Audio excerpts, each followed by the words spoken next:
Et sur ses enfants Fournier.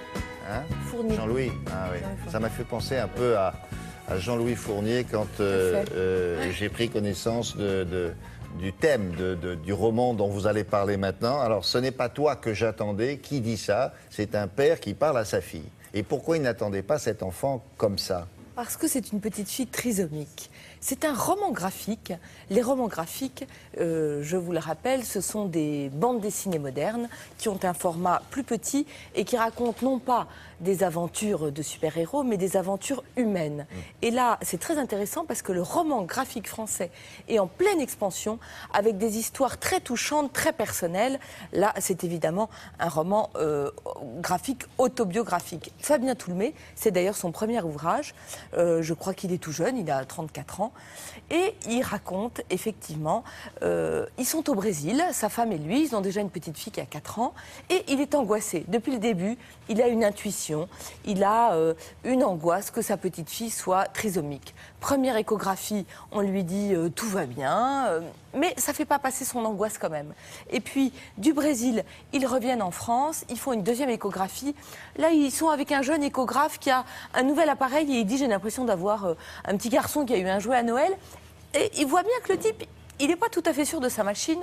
Mais bon, il leur dit tout va bien, très bien. Il continue avec son angoisse. La petite fille naît et lui, tout de suite, il dit, mais cette petite fille elle est différente des autres. Et on lui dit, mais pas du tout. Et puis au bout de 3 jours, il est convoqué avec sa femme et on leur explique que cette petite Julia a une malformation cardiaque et qui est liée effectivement à la trisomie 21.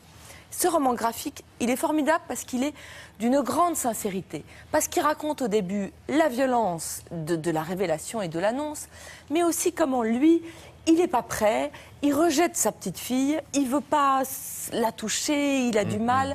Je trouve que c'est vraiment une sincérité très touchante. Et est-ce que le dessin apporte quelque chose à ce que vous venez de décrire? C'est-à-dire, est-ce que les mots ne suffisaient pas? Est-ce que le dessin, ça apporte? Le dessin, il apporte ça, il apporte tout d'un coup la gaucherie et les sentiments très contradictoires de cet homme.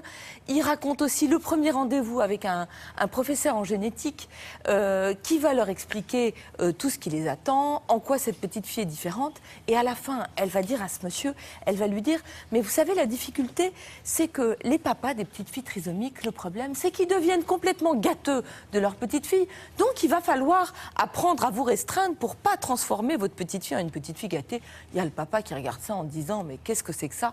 Eh bien oui, ce qui est formidable dans la deuxième partie de ce livre, c'est comment cette petite fille, elle va charmer son papa et comment elle a une capacité à se faire aimer qui est absolument incroyable.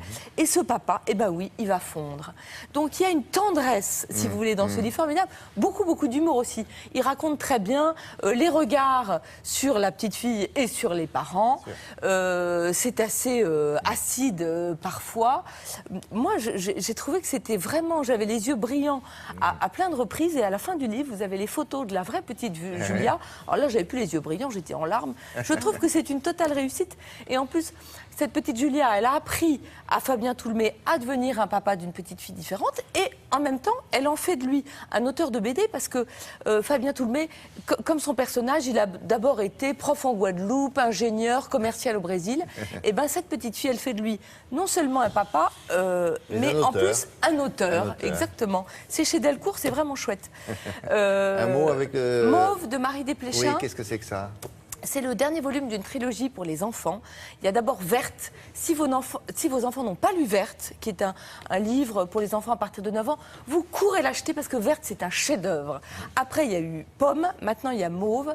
Et c'est l'histoire de ces 2 copines, Verte et Pomme, qui sont victimes de harcèlement à l'école. Et on n'arrête pas, dans les journaux, de lire des histoires terribles de harcèlement. On ne sait pas très bien comment faire, parce qu'on est assez démunis, parce qu'en général, les enfants, elles disent « Surtout, ne dis rien, ne dis rien ». Parce que les autres, ça, on va me tomber dessus. Encore voilà. Oui. Et donc, comment est-ce qu'on peut faire pour aider ces enfants?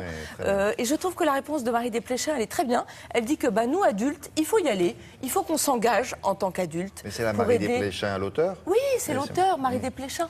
Avant, elle faisait des romans pour les adultes. Maintenant, elle en fait plus. Je ne sais pas pourquoi. Moi, je me console en lisant ces romans pour les enfants. Parce qu'il y a une grande justesse, une grande tendresse. C'est vraiment très bien. C'est à l'école des loisirs. pour les vacances de la Toussaint. Merci beaucoup, Olivia, une modèle. Monsieur, à plus tard. On se revoit tout à l'heure pour le palmarès d'Alex Jaffray de la semaine. Vous allez voir.